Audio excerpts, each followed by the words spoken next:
Olá! Hoje a gente vai entender de vez uma decisão super importante do Supremo Tribunal Federal, o STF. Sabe aquela discussão sobre ter ou não ter símbolos religiosos como crucifixos em prédios públicos? Pois é, isso é uma expressão da nossa cultura ou será que fere a neutralidade do Estado? Vamos mergulhar nessa história para entender todos os lados. A pergunta que chegou lá no STF foi basicamente essa. De um lado, tem a galera que defende que esses símbolos são parte da nossa história, da nossa formação como país.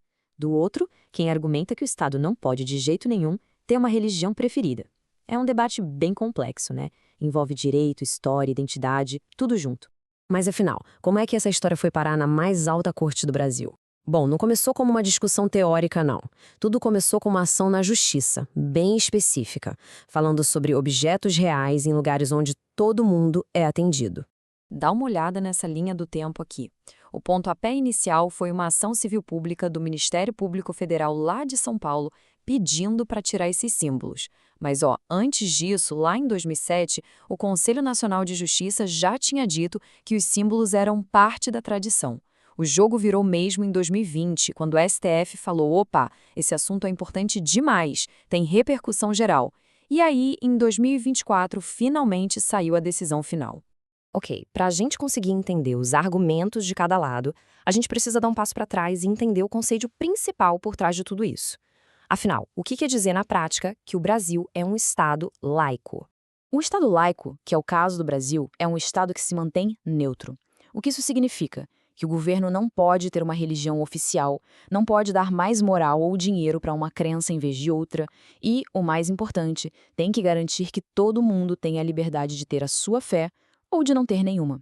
O Estado não tem religião, mas ele protege o direito de todo mundo ter a sua. Agora tem uma diferença super importante que a gente não pode confundir e que está bem clara aqui. Uma coisa é um Estado laico, outra é um Estado laicista.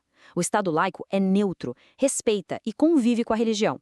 Já o laicista é o oposto, ele é hostil à religião, quer tirar qualquer vestígio dela do espaço público. Entender isso foi um ponto-chave em toda essa discussão.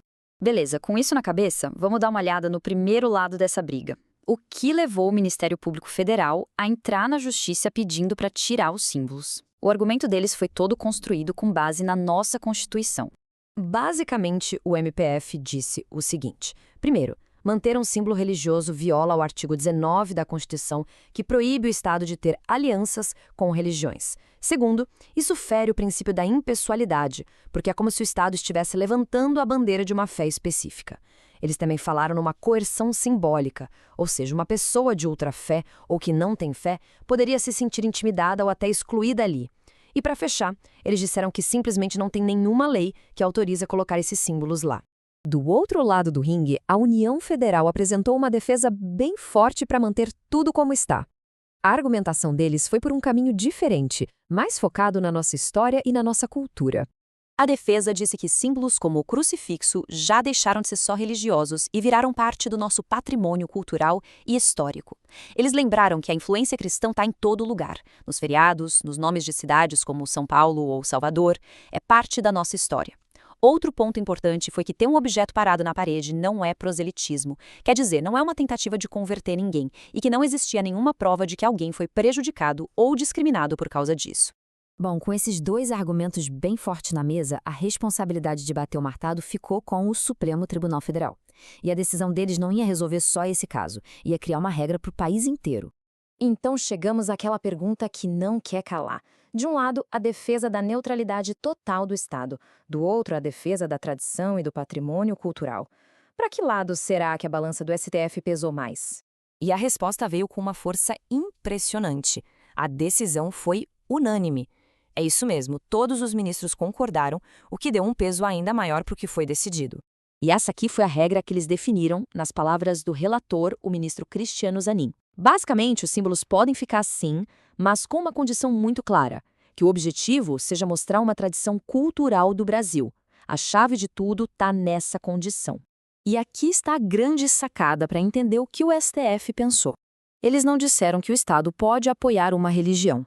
O que eles disseram é que esses símbolos podem ser vistos não como um ato de fé do Estado, mas como um reconhecimento de um elemento que ajudou a formar a cultura e a história do povo brasileiro.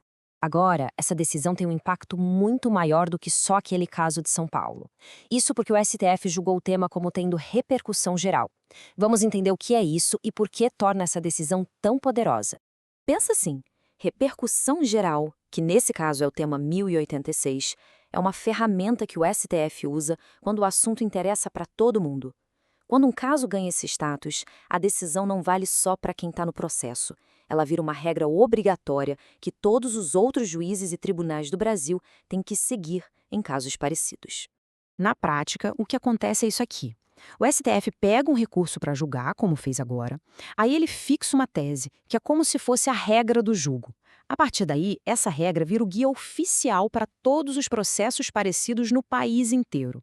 Isso serve para unificar as decisões e evitar aquela bagunça de um juiz decidir de um jeito e outro decidir de um jeito totalmente diferente. E no fim das contas, a decisão do STF encerra a briga na justiça, mas mantém a gente pensando numa questão fundamental.